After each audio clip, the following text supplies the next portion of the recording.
Bonjour à tout le monde. Merci d'être présent pour cette plénière de clôture de la Good Week. Ça fait une semaine qu'on est tous ensemble. Ça fait une semaine qu'on entend parler de changements fondamentaux dans notre écosystème, et ça fait une semaine que vous avez deux, trois petits tips, etc. Donc, je vous rappelle quand même rapidement ce que c'est que la Good Week, si jamais vous arriviez sur cette plénière de clôture et que c'était votre premier rendez-vous. La Good Week, c'est un événement qui est consacré à la collecte de fonds, qui est organisé par Force for Good. Force for Good, qui est une agence spécialisée dans la collecte et qui vous accompagne, et dont Antoine est l'illustre représentant et président ici présent. Mais je vous présenterai nos invités dans quelques instants. Donc Force for Good, c'est donc un réseau d'experts en fundraising. Quelques petites règles pour être avec nous. Vous avez en bas de votre écran des petits onglets. Vous avez le chat, vous commencez à parler dans le chat et vous avez bien raison, et il faut pouvoir échanger entre vous, et vous pouvez nous passer des coucous, etc. Vous avez aussi un petit onglet questions qui va vous permettre de rédiger les questions que vous avez tout au long de cette conférence pour nos invités. Et puis, on peut interagir comme ça. Vous pouvez nous envoyer des petits smileys, des petits émoticônes. Donc, il y a 2 jours, c'était le début de la Good Week et la plénière d'ouverture. Il y a 2 jours, lors de cette plénière, on a quitté une île de la générosité. Si vous étiez là mardi, je vous ai parlé d'une île qui était sous un ciel menaçant, et cette île, eh bien, au départ, tout allait bien, et puis les tempêtes arrivaient, et les tempêtes ont fait en sorte que c'était de plus en plus difficile.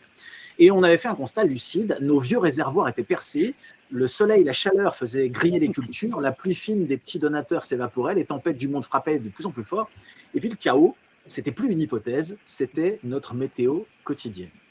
Mais alors, pendant ces 2 jours de travaux, de rencontres, d'échanges, j'ai eu le sentiment qu'on s'est arrêté de simplement regarder les nuages, mais on a commencé à regarder le sol, et on a commencé à regarder demain. Et puisque les choses ne sont plus comme avant, eh bien, si on retourne sur notre île aujourd'hui, elle n'a pas changé de place, mais ses habitants, eux, eh bien, ils ont commencé à innover de manière inédite. Puisque la pluie ne tombe plus comme avant, ils n'attendent plus l'orage. Ils ont installé des immenses filets sur les sommets pour capturer la brume. C'est ce qu'on appelle la générosité invisible. Ils ont construit des digues qui ne se contentent pas de repousser la mer, mais qui utilisent l'énergie des vagues pour produire de l'électricité. Pas bête, hein? Ils ont planté à l'ombre des arbres pour protéger les cultures des rayons du soleil trop violents. Alors, est-ce que ces nouvelles digues vont tenir? Est-ce que ces filets à brume sont la solution pour toutes nos ONG, petites ou grandes? Je vais être honnête avec vous, en fait, j'en ai aucune idée. Et d'ailleurs, c'est même pas mon rôle aujourd'hui de vous dire quelle machine installer sur votre île à vous. Pour cette plénière de clôture, vous avez devant vous des personnes qui vont vous aider à positiver, qui vont vous aider à trouver des réponses pour faire face au chaos et à sortir par le haut. Donc, autour de la table, vous avez leurs noms qui se sont affichés, mais je vais quand même vous les présenter. On a Antoine Martel, qui est le CEO de Airgoods. Bonjour Antoine. Salut Grégoire. On a Cyril Estarellas, qui est le CEO de S2R Starbrand. Salut Cyril. Bonjour. Et Antoine Vaccaro. Dois-je présenter Antoine, qui est notre hôte, président de Force for Good, et à qui je vais donner la parole pour nous introduire cette plénière de clôture. Merci Grégoire, merci. Bonjour à toutes et à tous. Donc nous sommes à la fin de cette semaine de la Good Week, et vous rappelez, pour ceux qui étaient présents lors de la plénière d'ouverture, comme l'a dit Grégoire, on a posé un peu le constat de la situation du monde économique, mais surtout du monde associatif, dans le contexte de tous les désordres auxquels on assiste depuis quelques années. Donc on est face à un moment comme de très très grande de crise, en fait. Alors elles sont multiples, je ne vais pas revenir dessus parce qu'on l'a déjà beaucoup abordé. Mais ce qui nous importe, en fait, c'est de comprendre que on n'est pas dans un moment conjoncturel, on est dans un moment structurel. Cette crise va nous faire changer probablement de monde, sinon en tout cas de mode de relation dans le monde. Et quand on regarde de près l'activité associative, on a eu quelques phénomènes qui sont survenus dans les tout derniers mois. L'arrêt de financement internationaux, la baisse des financements d'un certain nombre d'organisations par les pouvoirs publics, les États-providence de la France, mais de tous les pays européens. Et face à ce moment un peu de bousculement de nos certitudes qui étaient tellement stables jusqu'à maintenant, la question qui se pose pour cette plénière de clôture, c'est de voir comment on peut, face à ce monde en transformation, en mouvement, et probablement pour retrouver un après. Bon, il y a eu un avant, il y a un pendant, nous sommes dans cette crise, il y aura de toute façon un après. La question, c'est quel type d'après nous allons avoir à construire tous ensemble. Nous avons une conviction, je pense, tous autour de la table, c'est que les moments de crise sont toujours pénibles, insupportables, compliqués. Et c'est souvent dans ces moments-là que les plus grandes opportunités se présentent à nous. Il faut bien se rappeler que le monde associatif a toujours trouvé des évolutions, des rebonds, des transformations du fait des crises que connaissent le marché et la puissance publique. On est coincé entre le marché et l'État. Et finalement, la réponse du monde associatif, c'est quand ces deux grands, on va dire, léviathans que sont le marché et l'État ne font pas le travail nécessaire pour une certaine forme de stabilité sociale, d'équité, etc., le monde associatif intervient. Les gens ne peuvent pas se nourrir, on crée les restos du cœur. Les gens ont des maladies rares, arrive le téléthon. Et c'est des transformations qui sont inouïes. On peut penser que c'est juste du rafistolage, mais parfois ça bouscule complètement finalement les systèmes établis.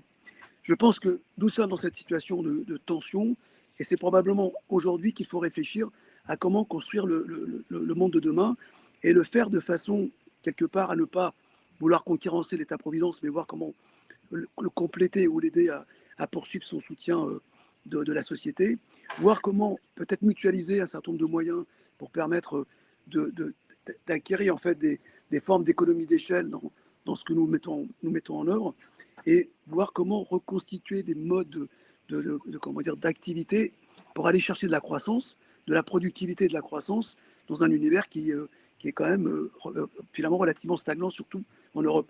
Le PIB français augmente de 1%.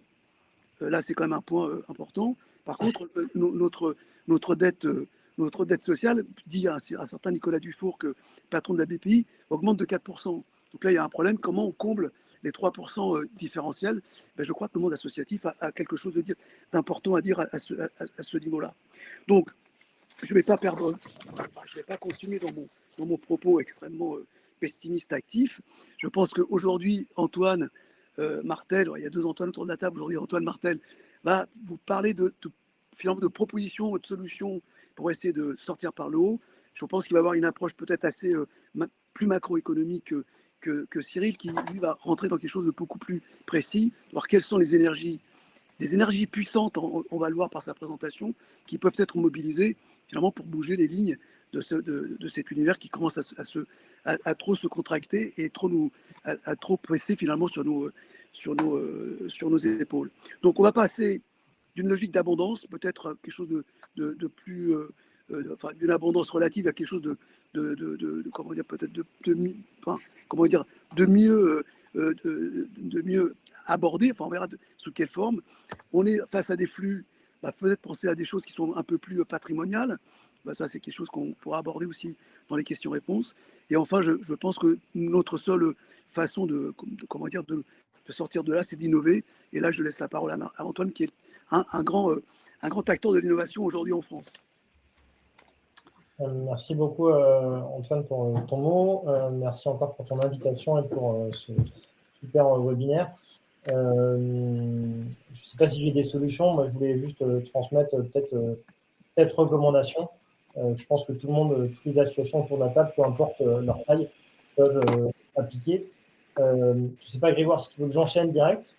Écoute, moi ce que je peux te proposer, c'est que puisque je les connais, tes 7 points, le premier, moi, il me plaît plutôt. Hein, je pense que tu vas nous parler de la positive attitude, comme disait Raffarin.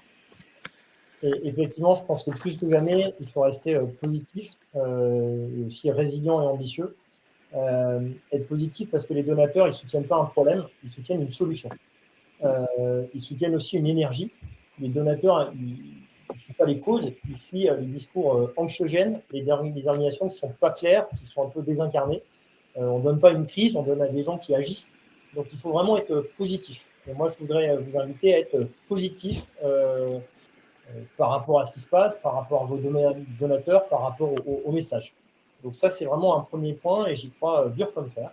Et le positif, ça ne suffit pas parce que il suffit pas de mettre un slogan, un smiley positif, il faut que ce smiley, il ait un visage. Oui, et je dirais positif, ça ne veut pas être naïf, mais c'est bien. Il y a des solutions. Et des solutions, nous, on a besoin d'argent pour les mettre en œuvre et on a besoin de vous, du coup, pour les mettre en œuvre. Et si ce n'est pas vous, c'est qui? Et si ce n'est pas maintenant, c'est quand? Voilà. Et effectivement, quand on fait un appel à dons, c'est beaucoup plus fort que cet appel à dons il soit incarné, parce que la règle en collecte de fonds, c'est people give to people. Et c'est vrai que si c'est un être humain qui fait un appel à dons, il y a une émotion, il y a une humanité, il y a une sincérité dans l'appel. Une organisation est plus compliquée à créer. Une organisation, c'est plus froid, c'est plus neutre, c'est plus abstrait. Voilà. Et moi, je vois les associations qui collectent le plus actuellement, c'est des associations qui sont souvent incarnées. Je pense à l'association Bloom avec Pierre Nouvian, je pense à l'association Sea Shepherd avec Paul Watson ou d'autres. À chaque fois, c'est des associations qui ont un visage. Voilà, donc n'hésitez pas à mettre en avant vos équipes, voilà, mais à utiliser le jeu vs un nous ou un on qui est assez impersonnel. Voilà. Le fait d'incarner, c'est quelque chose d'absolument essentiel, mais en plus d'incarner, il faut savoir pourquoi on donne. C'est-à-dire que Paul Watson, on en a entendu parler pendant des mois, on a milité pour sa libération, etc. Mais on sait aussi de quoi il parle, quoi. Effectivement, il y a un élément aussi qui est clair. Je pense qu'il faut avoir des positionnements clairs, affirmés. Malheureusement, on est dans un monde où il y a beaucoup d'informations. Et on passe peu de temps sur les informations. Donc, quand on reçoit une information d'une ONG, il faut qu'on comprenne tout de suite ce qu'elle fait, ce qu'elle dit, ce qu'elle veut. Et je pense que les gens n'aiment pas un peu l'entre-deux. On aime bien, ok, c'est noir, c'est blanc, mais on comprend tout de suite ce qu'il fait, ce que l'association fait. Et moi, je vois toujours certaines associations qui me disent on n'est pas militant, on n'est pas une association militante. Moi, je pense au contraire que toutes les associations sont militantes parce qu'elles ont une cause, elles ont un objectif, elles ont une vision de la société. Et l'idée, c'est juste de l'affirmer et l'affirmer haut et fort.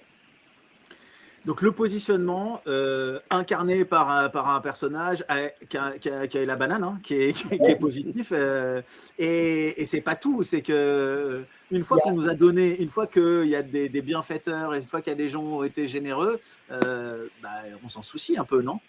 Effectivement, je pense que c'est hyper important de reconnaître, remercier, valoriser, rendre compte ces donateurs.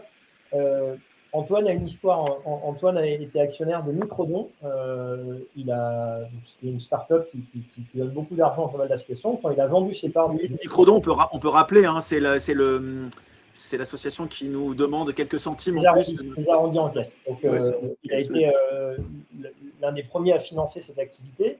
Et il a fait un don à un certain nombre d'associations. Moi, j'ai aussi fait un don quand j'ai vendu mes parts de ma dernière société. J'ai donné 50 000 € à différentes associations. Mon don, il était en octobre. Mon anniversaire, c'est le 15 décembre. J'ai rien reçu. J'ai pas eu de petits mots. Pour la bonne année, j'ai rien reçu non plus. Et pour les 1 an de mon don, j'ai rien reçu non plus. Et en pareil, ça a été la même chose. Par contre, j'ai reçu des courriers pour me demander de donner à nouveau. Voilà. Et je pense que on donne aux gens dont on se sent le plus proche. C'est vrai que si vous considérez vos donateurs juste comme des porte-monnaies, ça va être compliqué. Si au contraire, vous les appelez, vous êtes aux petits soins avec eux, vous leur envoyez vous les appelez pour dire merci, mais juste en s'arrêtant là, pas en leur demandant quelque chose après le merci, parce que quand vous leur demandez quelque chose après un merci, ça tue le merci. Là, il y a Greenpeace qui a fait toute la journée, ils ont arrêté de travailler. Tous les collaborateurs de Greenpeace ont appelé leurs donateurs juste pour leur dire merci. Merci d'avoir été là, merci de votre générosité, c'est top. Et ils se sont arrêtés là et les donateurs étaient hyper surpris. Mais ah bon, vous ne demandez pas de l'argent? Non, ce n'est pas le but de l'appel. Et ben, il y a des gens, ils ont redonné suite à ça. Donc vraiment, le merci, c'est très important. Je pense qu'il est encore sous-utilisé, sous-exploité et ça ne mange pas de pain, mais ça fait vraiment un game changer.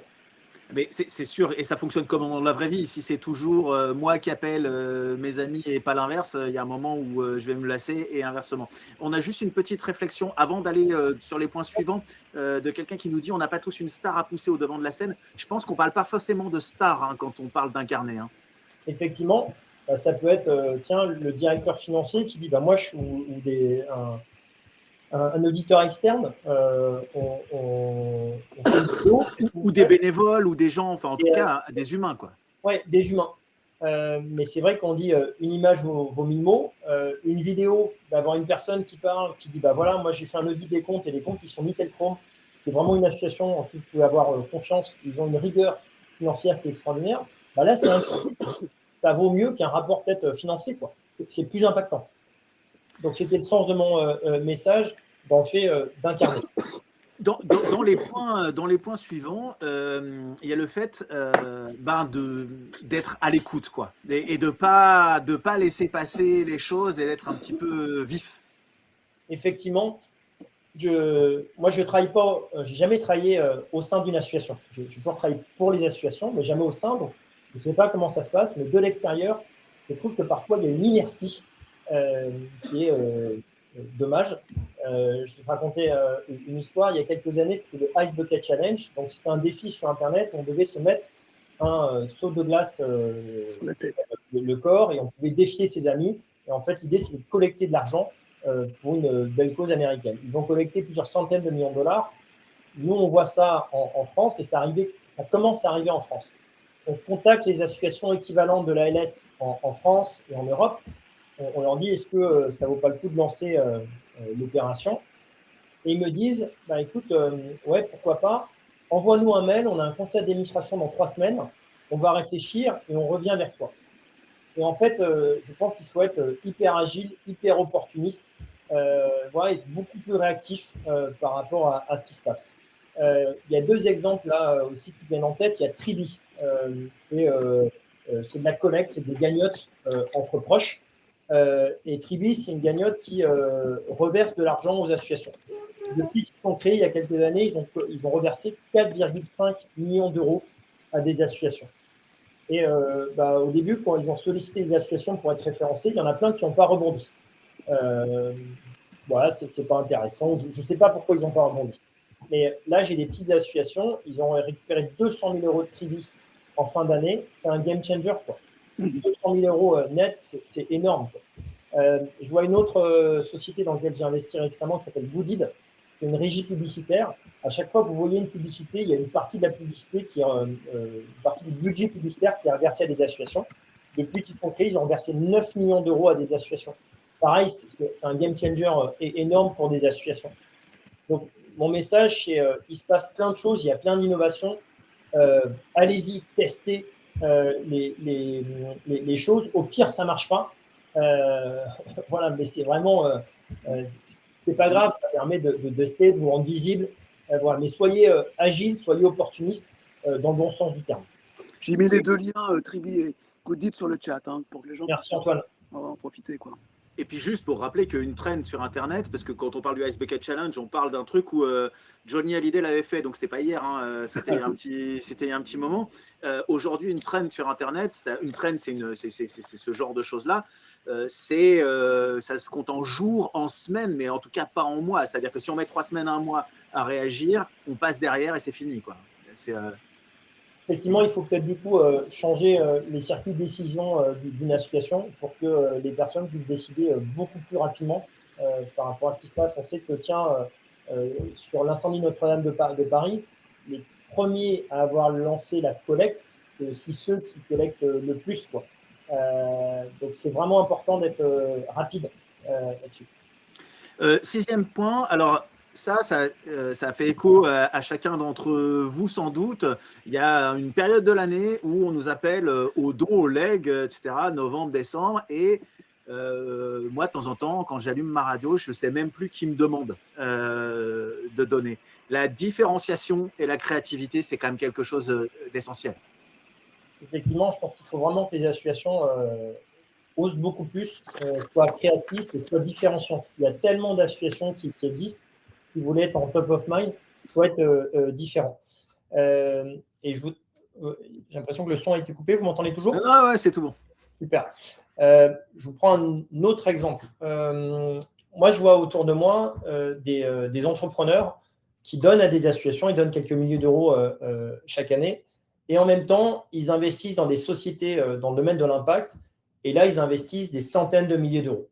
Voilà. Et je me dis, tiens, c'est des gens qui sont concernés par le monde, ils veulent agir, mais pourquoi ils donnent beaucoup moins à des associations et ils investissent beaucoup plus dans les sociétés à impact? Et c'est vrai qu'aujourd'hui, on pourrait imaginer qu'il y a une sorte de concurrence avec des startups à impact. Quand on investit dans des startups à impact, on finance un projet concret, on peut avoir une plus-value, on a aussi des réductions d'impôts qui peuvent se monter à 50%, ce qui n'est pas négligeable par rapport aux 66% de dons. Aussi, quand on investit dans les startups à impact, on peut afficher, tiens, investisseur, board member, enfin différents types sur son profil LinkedIn. Tu as des exemples de startups à impact, par exemple? Il y en a plein. Ça peut ou en tout cas d'actions de startups à impact? Écoute, il y a une startup, par exemple, qui s'appelle Synapse. Ils ont scanné 50 000 ordonnances de l'hôpital de Bordeaux et ils ont trouvé à peu près 10% d'ordonnances qui ont des interactions potentiellement mortelles entre les médicaments qui sont prescrits.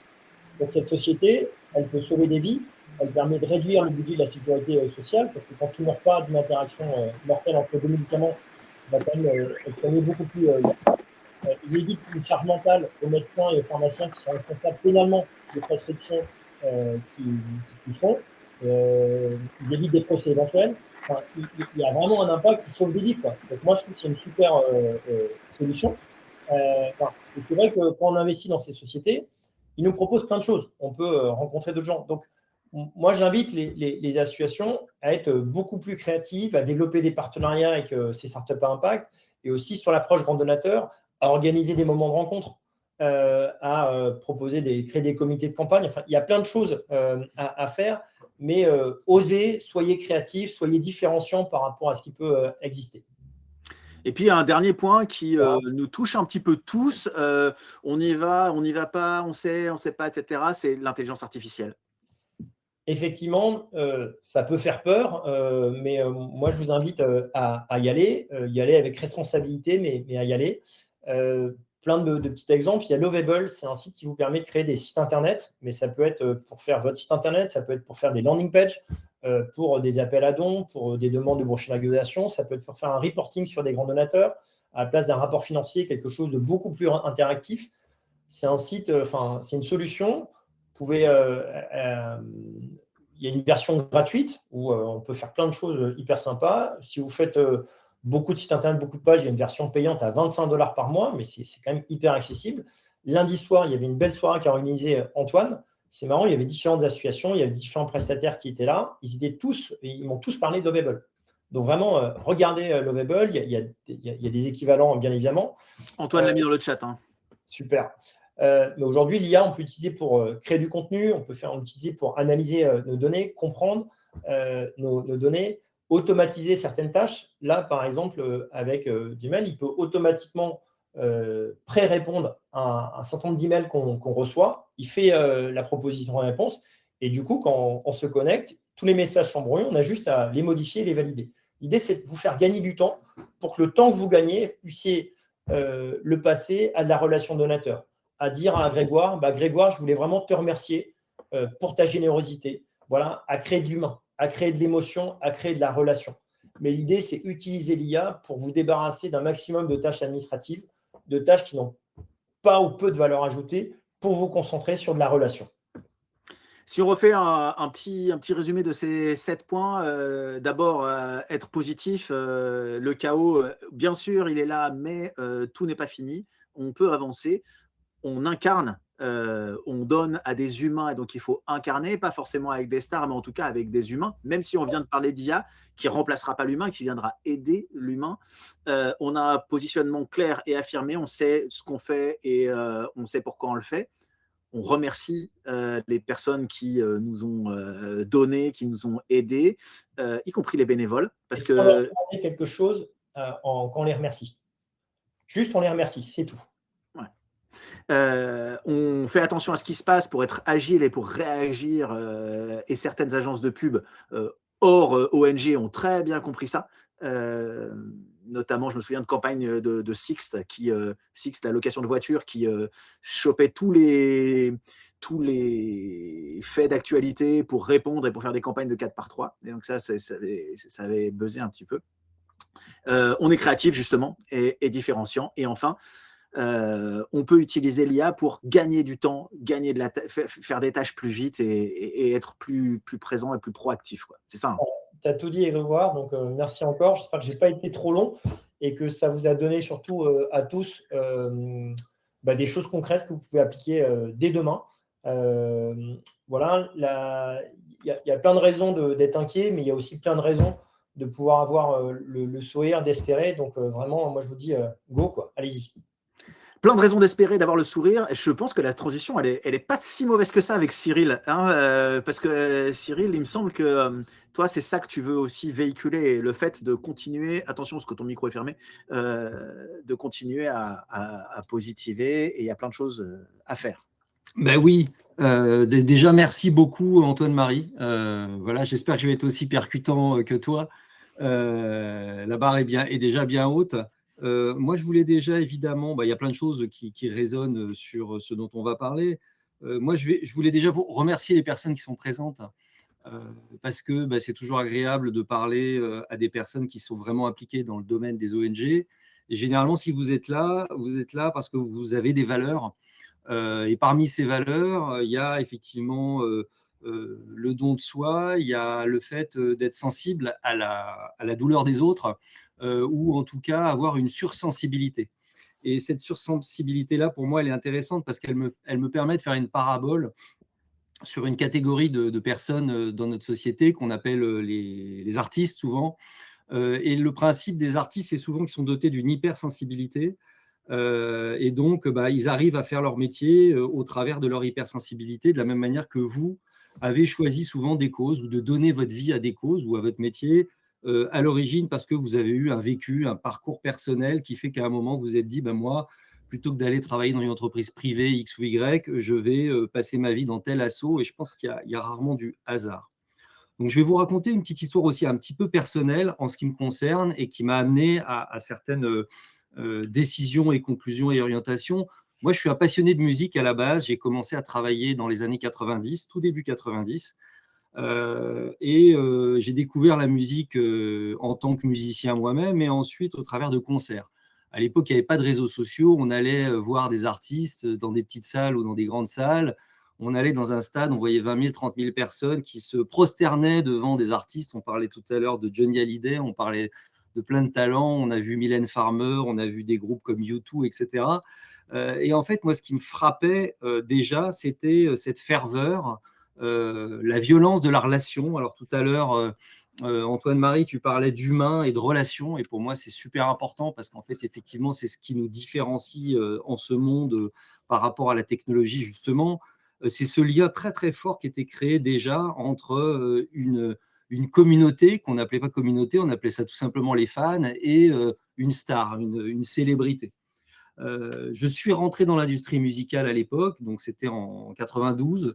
Je suis rentré chez BMG, qui est devenu Sony. Ensuite, j'ai été débauché par Polygram pour travailler qui est devenu Universal Music. Et j'ai vécu finalement une quinzaine d'années de passion musicale au travers de 10-12 plans socio-économiques de réduction des troupes à chaque fois. Parce qu'en fait, on était dans une industrie qui était en remise en question perpétuelle et qui a vécu plusieurs bouleversements en chaîne.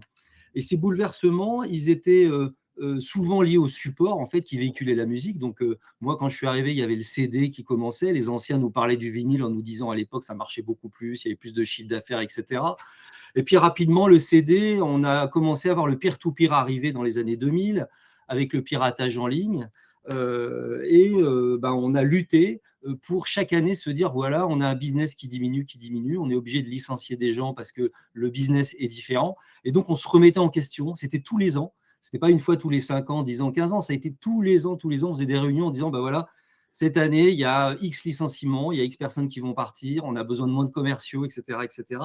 Et en 2004, on me propose de prendre un poste qui était de créer le digital chez Universal Music.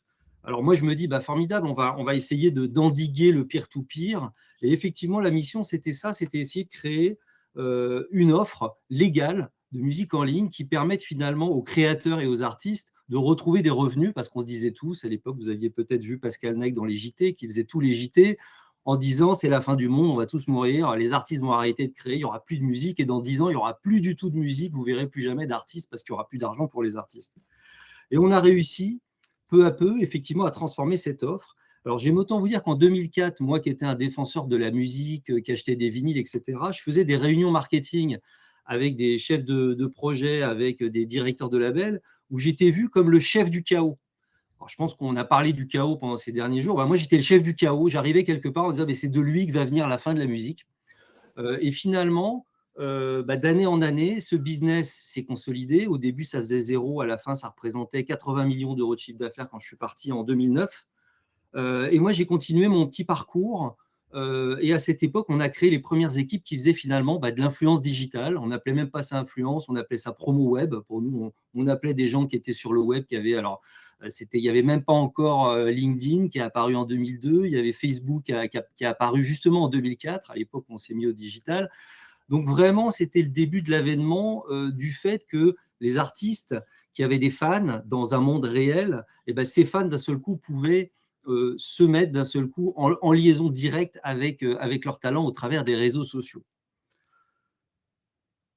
En 2017, je prends un tournant après un parcours dans les médias, en télé notamment, et à l'époque, je faisais beaucoup de partenariats avec la presse, la radio, la télévision, évidemment beaucoup d'artistes. Et on a eu la crise des subprimes en 2009-2010. Et moi, je m'étais dit, bon, à l'époque, je ne sais pas si vous vous souvenez, tout le monde disait, il faut changer notre manière de faire du business, faire du business intelligent. On ne peut plus réfléchir sans se dire qu'on n'a pas un impact sur le monde dans lequel on travaille. Et donc, moi, j'ai commencé en médias à faire en sorte de monter des opérations au bénéfice d'ONG. Donc, et aussi au bénéfice de mon employeur et des entreprises dans lesquelles je travaillais. Mais finalement, on arrivait à trouver des belles mécaniques de fundraising ou de campagne de notoriété, de développer de la visibilité. On a commencé à faire des opérations qui mélangeaient justement des artistes, des talents et des ONG. Et en 2017, je décide de créer ma propre agence avec cette vision qui est ma conviction personnelle et qui a mis un certain nombre d'années à se forger, c'était que finalement la pub, ça dérangeait. Moi, je venais de la pub, j'ai commencé vraiment là-dedans, dans la com, et c'est que la publicité, en tout cas le message que vous voulez passer à une communauté ou à des cibles, au travers des médias de publicité classiques, il est vu comme une forme d'agression. Et comme disait Grégoire, à un moment où il y a une période de don au mois de décembre, au bout d'un moment, il ne se rappelle plus qui a fait l'appel aux dons finalement, parce qu'on est noyé dans une masse de messages énormes. Et ça, finalement, c'est la problématique aujourd'hui aussi de toutes les entreprises dans le privé qui veulent commercialiser des produits. Finalement, c'est comment je fais pour émerger, comment je fais pour me différencier et comment je fais pour créer un lien avec des targets. Alors, ça peut être des consommateurs quand on vend des produits, vous, ce n'est pas le cas. Ça peut être évidemment des donateurs. Le sujet, c'est le fundraising, etc. Mais ça peut être aussi pour aller chercher des bénévoles ou en tout cas fédérer autour de vous. Et c'est là où, à mon sens, incarner, et là, je rebondis encore, Antoine-Marie, sur ce que tu as dit tout à l'heure. Tu as parlé de Paul Watson d'entrée de jeu. Et tu as parlé d'incarner effectivement les associations et les ONG à juste titre. L'idée, c'est que quand vous arrivez à créer cette relation qu'ont les talents aujourd'hui, et que cette relation-là, vous arrivez vous aussi à la mettre à votre service finalement, vous augmentez justement votre différenciation, le fait de pouvoir capter l'attention, et finalement le talent devient pour vous un porte-voix, un porte-parole. Et je pense qu'aujourd'hui, c'est très important. Quand on va sur les réseaux sociaux d'un talent parce qu'on l'aime, je vais prendre un exemple. Vous êtes fan d'Eddie De Pretto, vous allez à ses concerts, vous achetez ses albums, vous dépensez en moyenne entre 200 et 240 euros par an entre les places de concert pour aller le voir, son album ou ses bouquins si vous voulez avoir son livre. Le jour où Eddie De Pretto va vous dire sur ses réseaux sociaux, le sida, c'est pas fini, il faut donner de l'argent à AIDS parce que c'est important, faites un don, 5, 10 euros, ce que vous voulez, mais faites un don.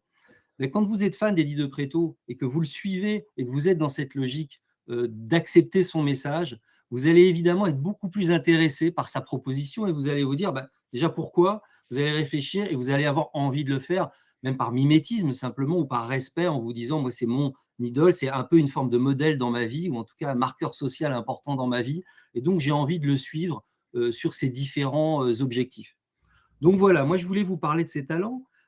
Et ensuite, je voulais vous faire un autre parallèle et répondre aussi à une question. Oui. Juste Grégoire. Cyril, avant de deuxième, je pense qu'on a plusieurs participants, on a plein de participants, on a Bien sûr. 36, et tout le monde est OK pour se dire, moi je veux bien Eddie de Pretto qui dit donne pour mon association. Oui. Oui, mais je ne l'ai pas. Et quand j'appelle, on me dit, ça coûte combien? Et comment on les a ces talents? Alors, j'allais y venir en faisant un petit parallèle. C'est que finalement, les ONG aujourd'hui, moi, quand j'entends tous les discours et ce qui s'est dit ces jours-ci, il y a une chose pour moi qui est primordiale. C'est que le monde du passé était un monde où effectivement, on était dans une société qui était assez ouverte au fait qu'il fallait aider son prochain, où le collectif était une notion importante. Avec la digitalisation du monde qu'on a vécu et qui a duré environ 20 ans pour moi et qui s'accélère encore avec l'IA en ce moment, on est dans un monde qui s'est individualisé. Il n'y a qu'à regarder les réseaux sociaux, Instagram, LinkedIn, en fait, c'est des vitrines de personal branding et chacun, du coup, se formate finalement à penser à lui-même comment je vais communiquer, comment je vais me mettre en avant pour avoir plus de followers, etc., de likes. Donc, on est dans une logique où le mental, le mindset populaire change entièrement. Donc ça, c'est la première chose.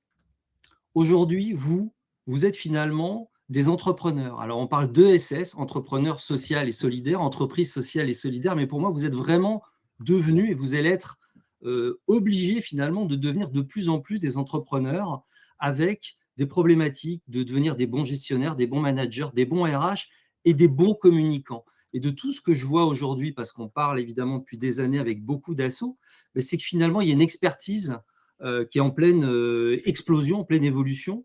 L'influence digitale, pour vous donner un petit ratio, en 2026, la plupart des entreprises privées vont réduire leurs investissements en communication ou à minima les maintenir à l'égal, mais ils ne vont pas investir plus. Le seul secteur dans lequel il va y avoir des investissements en progression, en communication, bien sûr, c'est de l'influence digitale. Et au sein de l'influence digitale, le business des talents au service de l'influence digitale, il faut savoir que dès lors que vous mettez un talent ou une célébrité dans un dispositif d'influence, vous multipliez votre ROI par un facteur qui est analysé aux alentours de x10. Ça veut dire que quand il y a un talent qui prend la parole pour incarner une marque comme une cause, il y a un ratio de perception du message qui est multiplié par 10, donc c'est extrêmement rentable. Et ça explique pourquoi finalement, quand on regarde un peu les talents qui travaillent aujourd'hui pour des marques, ils travaillent souvent pour des marques qui sont très riches. Donc la bonne nouvelle du jour, c'est que vous, en tant qu'ONG, vous allez pouvoir vous payer ces talents pour zéro. Pourquoi? Parce qu'en fait, le talent qui donne sa parole pour une ONG le fait bénévolement.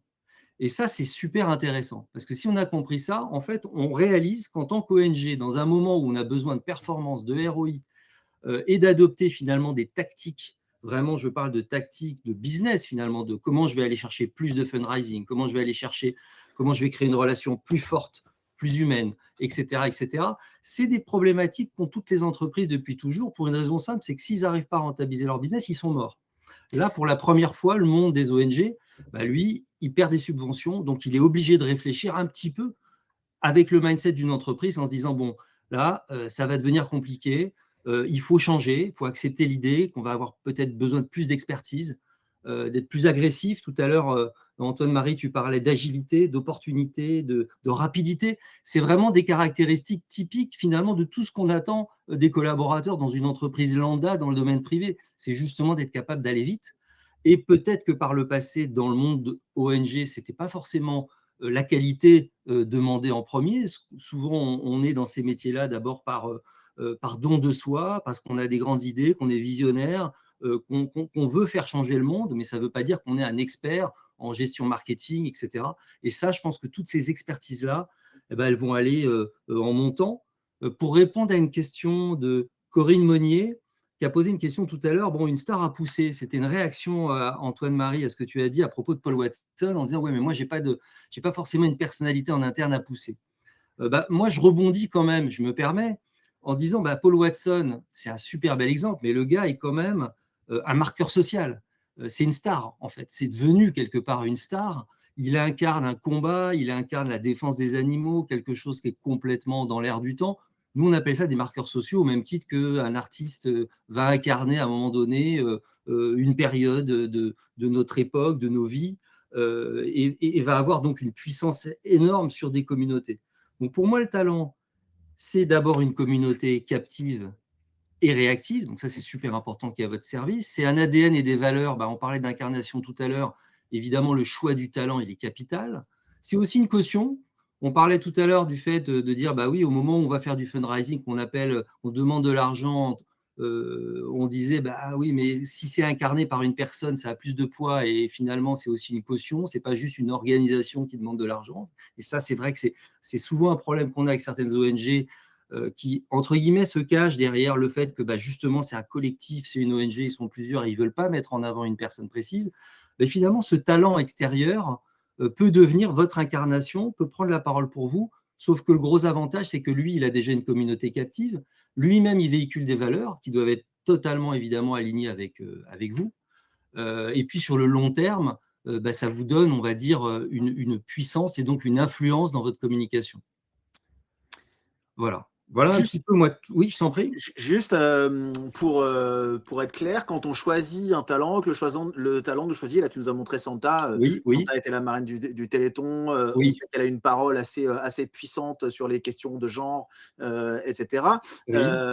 Et tout va bien pour Santa, aujourd'hui elle est en hausse, mais j'ai en tête, et je ne les citerai pas, des personnalités qui étaient très appréciées et qui, sur un faux pas, sont tombées de leur piédestal. Est-ce qu'on ne prend pas un risque en mettant une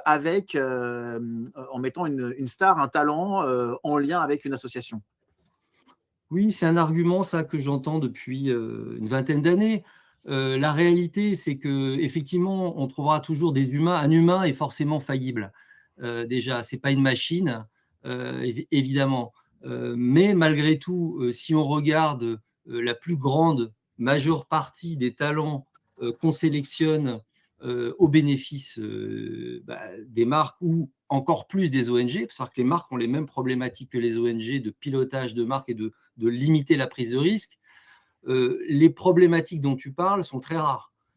Moi, personnellement, en 8 ans d'agence, en ayant travaillé avec à peu près tous les plus gros talents francophones, il y en a un seul qui a eu quelques soucis, qui est un peu moins sur le devant de la scène, mais nous, on a travaillé avec lui il y a très longtemps et à l'époque, ça allait très bien. Mais sinon, j'ai envie de te dire que 99,9% des talents avec lesquels on travaille ne génèrent pas de bad buzz. Ce que tu veux dire, c'est que le bad buzz, il peut arriver de partout. Il peut arriver par le talent, il peut arriver par la gestion comptable de l'association, il peut arriver par… c'est pas forcément par le talent, quoi. Oui. Après, je pense que l'avantage des ONG, c'est que déjà, vous véhiculez des valeurs, un ADN qui est forcément porteur de valeurs positives. Donc, les talents qu'on va associer à ces opérations, à ces associations, ça peut être forcément que des bonnes valeurs. Il y a des secteurs musicaux dans lesquels on sait que ça peut être un peu dangereux. Moi, je vais faire un résumé très simple. On n'a jamais travaillé avec des artistes issus du rap, par exemple. J'entends un peu le rap, un peu hip-hop, mais plus ce qu'on appelle vraiment le vrai hip-hop, entre guillemets, des banlieues, parce que j'ai tout de suite un blocus de la part des dirigeants d'ONG, délégués généraux, etc. Il y a des prises de risques. Par contre, aujourd'hui, on a toute une frange de musique urbaine très sympa, très populaire. Je pense à Big Flo et Oli. On a eu le plaisir de faire une très belle opération pour les petits frères des pauvres il y a un certain temps avec eux. Big Flo et Oli, ça représente la jeunesse, etc. Et franchement, je serais étonné qu'un jour il y ait un bad buzz autour d'eux parce qu'ils ont une personnalité, ils ont un message qui a toujours été aligné avec leur propre personnalité. Et il n'y a pas de raison que ça génère un bad buzz. L'horloge tourne. Tu sais, Grégoire, je voudrais intervenir sur ce débat.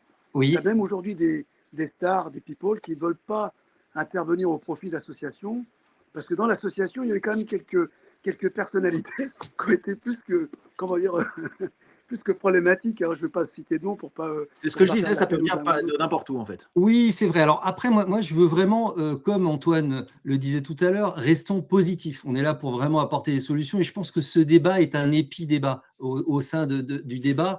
Et moi, je voudrais plutôt apporter des solutions. Je vous ai apporté 2 petits exemples pour que vous puissiez vous projeter. Donc déjà, la première chose à retenir, c'est que les talents interviennent de manière bénévole.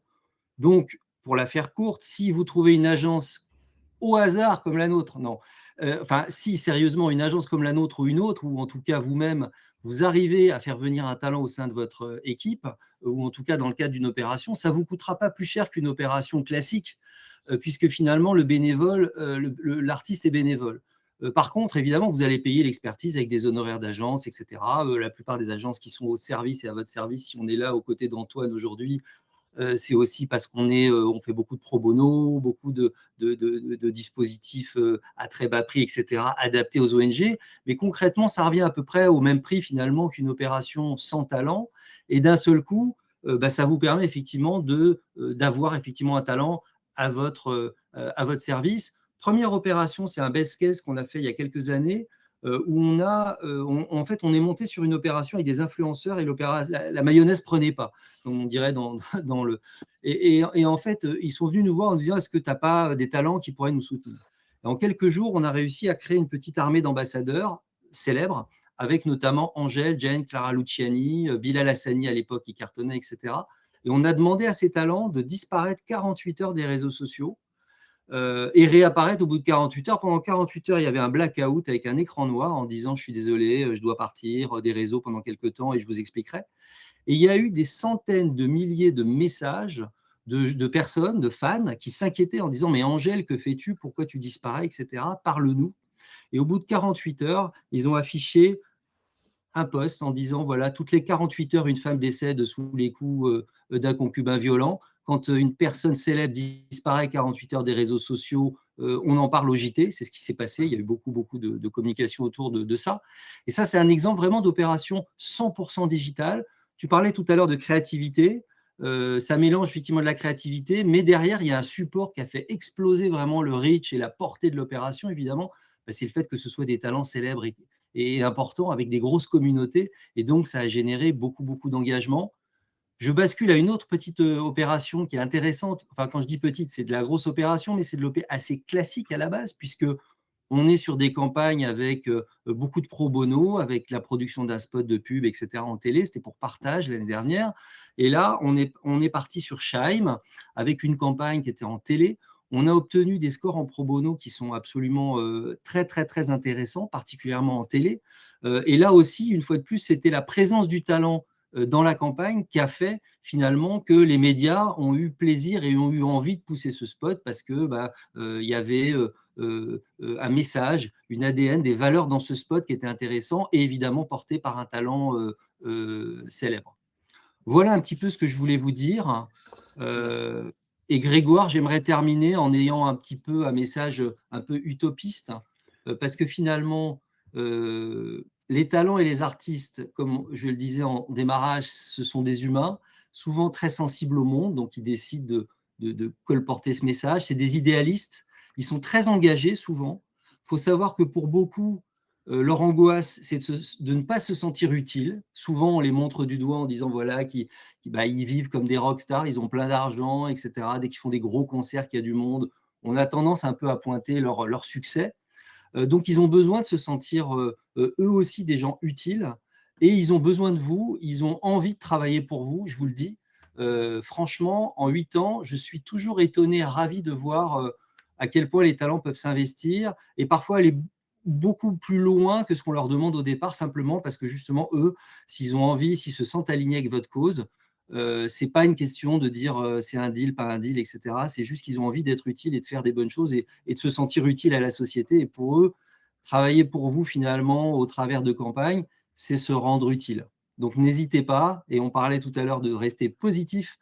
Pour moi, ça c'est un point super positif parce que les dispositifs d'influence digitaux avec des talents, c'est ce qu'il y a de plus héroïste en termes de cashback. Mais c'est ce qu'il y a de plus cher normalement quand on est une marque, parce que les talents, ça coûte très cher. En fait, c'est ce qui coûte cher dans le dispositif. Et l'avantage pour vous, c'est que comme ils interviennent bénévolement, ce ne sont pas des dispositifs qui coûtent très cher. Et je pense que ça peut être une belle révolution dans le monde des ONG. Il y en a de plus en plus qui veulent y aller, etc. Et je pense que vous vraiment n'hésitez pas à y penser dans vos dispositifs. Voilà. Et ce sont des vrais véhicules d'utopie, puisque je mets au défi quiconque ici de me dire qu'il n'a jamais rêvé devant un artiste qu'il aimait, un ou une artiste, ou à un concert, ou en écoutant un disque, ou etc. Donc en tout cas, c'est aussi un véhicule d'utopie. Merci beaucoup à tous les deux. Alors, on a encore un petit quart d'heure, allez, 10-12 minutes avec vous toutes et vous tous, et c'est le moment de poser vos questions à nos invités, à nos deux invités, aux trois même. Antoine Vaccaro peut répondre également aux questions. Mais vous l'avez peut-être plus souvent en direct, Antoine. Est-ce qu'il y a deux, trois questions ou est-ce que moi j'en pose? En attendant que les questions arrivent, j'aurais juste en fait résumé ce que nos amis nous ont dit de manière assez grammaticale en fait. Quand on est face à une situation de crise ou pas de crise, d'ailleurs, quelle que soit la situation stratégique dans laquelle on est, dans notre métier, il y a 4 fondamentaux qu'il faut toujours réinterroger. Le premier fondamental, c'est quelle est notre cause, pourquoi on est là en fait. C'est pour mener quel combat et pour résoudre quel problème. Je pense que c'est la capacité à savoir mettre en récit cette question-là qu'on peut effectivement faire progresser et transformer le monde. La deuxième chose, c'est la façon de raconter l'histoire. Et qui raconte l'histoire? C'est-à-dire que qui est le porte-parole, qui peut être le relais de la prise de parole? C'est ce que Sian nous a expliqué. À l'évidence, plus on a de figures qui éclairent la marque, parce que ce sont des stars, et plus on a de chances que notre récit soit écouté. La question ensuite, c'est à qui on s'adresse. Et nous, notre problème, c'est de mobiliser la population pour que celle-ci fasse des dons aux causes qui sont en situation de difficulté ou de besoin de financement. Et le quatrième élément fondamental, c'est quel est le vecteur pour toucher ces gens? Est-ce que c'est du courrier, du téléphone, du digital? Et en fait, on est toujours autour de ces quatre fondamentaux qu'il faut revisiter. Et en le revisitant, on réinvente à chaque fois le monde et on fait à nouveau progresser le système caritatif global. Maintenant, je me tais. Moi, j'ai une question, Cyril, puisque pour l'instant, il n'y a pas de question qui arrive. Alors, je ne sais pas si c'est un bug de l'interface Livestorm ou s'il n'y a vraiment pas de questions.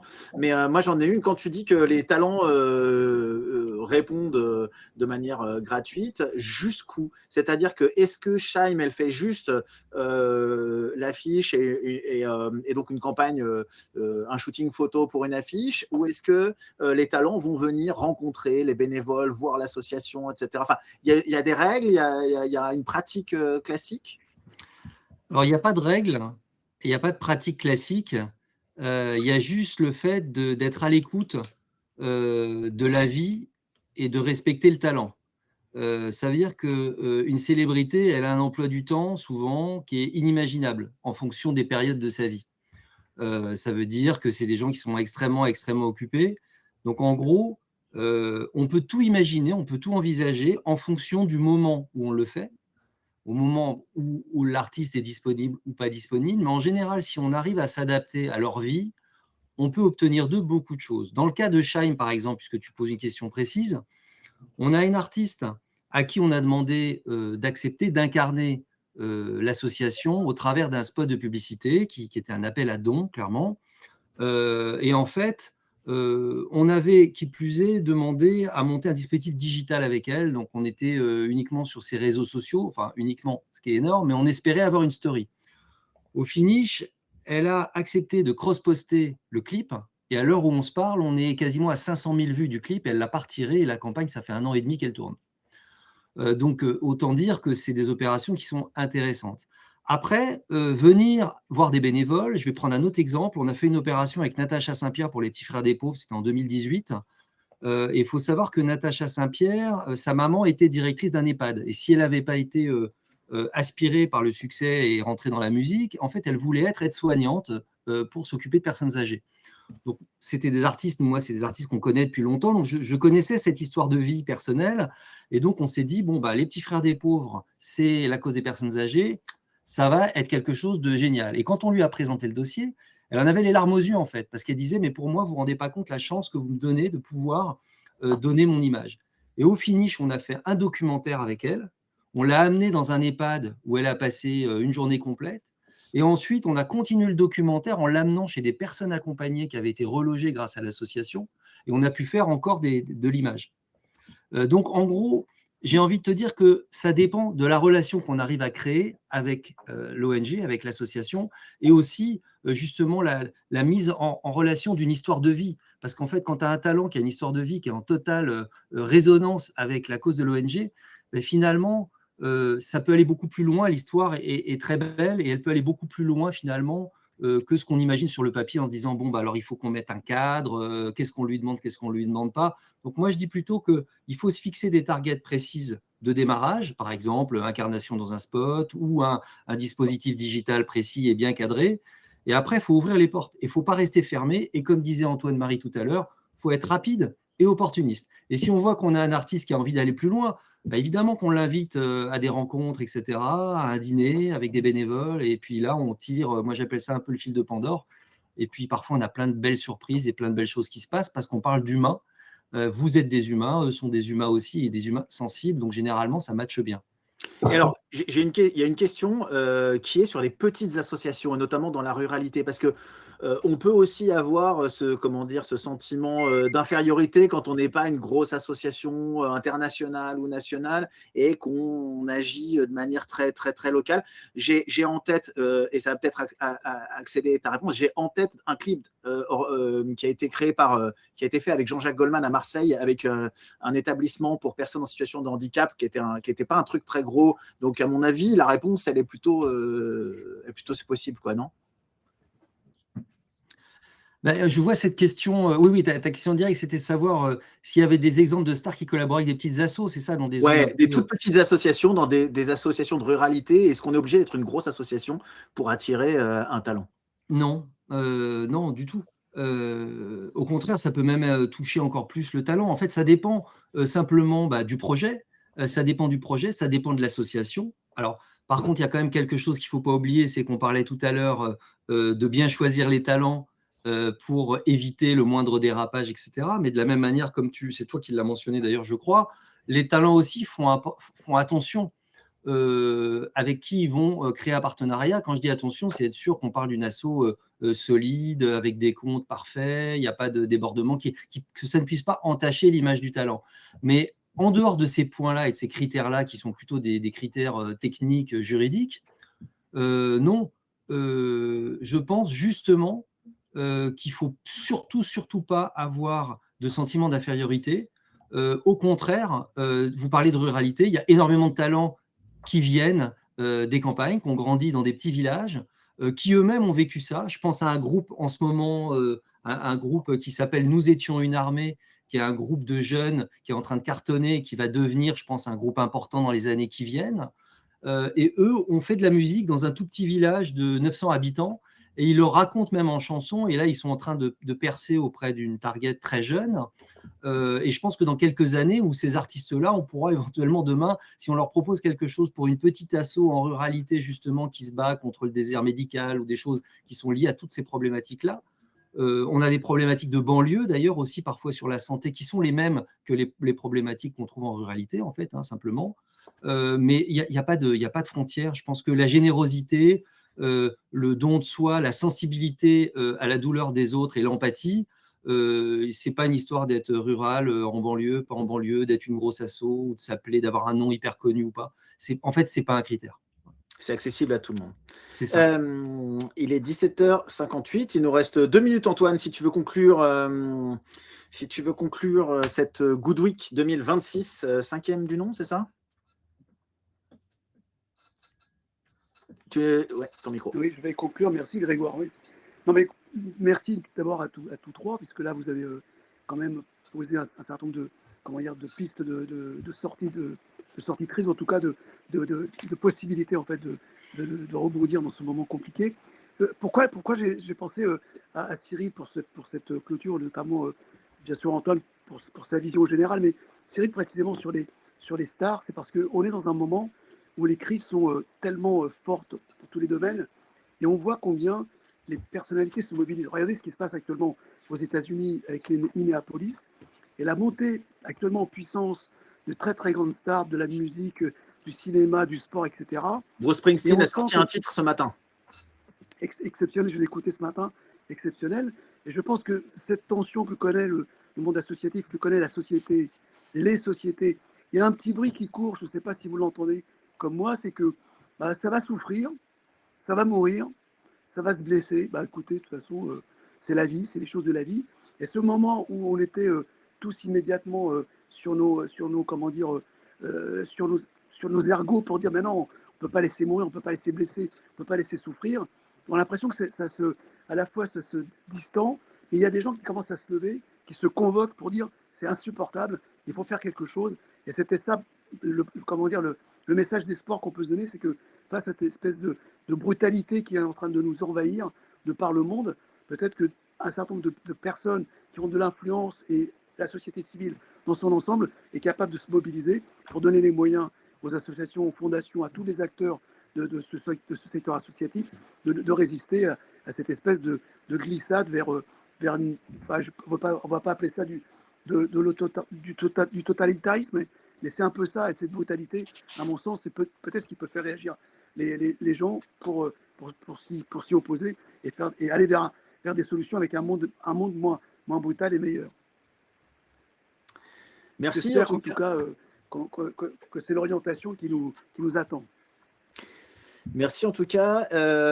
Vous dire que l'ensemble des points forts de la Good Week peut être disponible en replay. Vous pouvez contacter Force for Good pour récupérer tous les ateliers et toutes les conférences qui ont eu lieu cette semaine.